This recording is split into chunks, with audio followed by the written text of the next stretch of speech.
এটা আমার সবচেয়ে প্রিয় জায়গা। ছোটবেলায় এখানে বসেই আকাশে ঘুড়ি খুঁজতাম, আর যখনই মা বাবার কথা মনে পড়তো একা একা বসেই কাঁদতাম।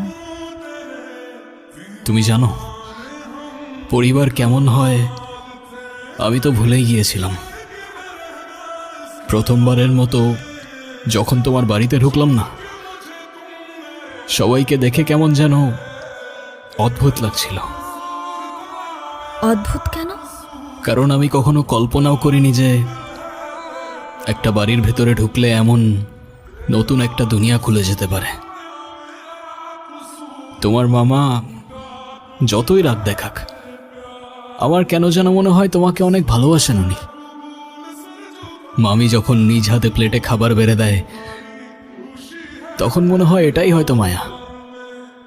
আর নানু ভাই যখন চোখে চোখ রেখে ভাই বলে ডাকেন, তখন মনে হয় আমি আর একা নেই।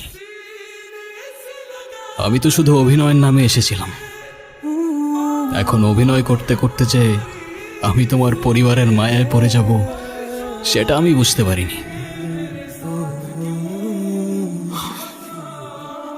থ্যাংক ইউ গুনগুন।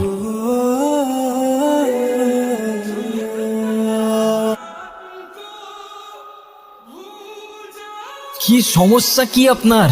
কি করছেন আপনি? আরে প্রবলেমটা কি আপনার? আরে কিছু বলছেন না কেন? মাথা ঠিক আছে আপনার? কি করছেন আপনি?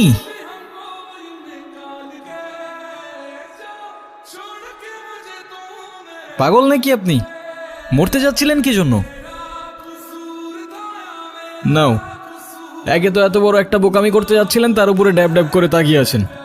ভ্যাম্পায়ার নাকি আমি? Don't worry,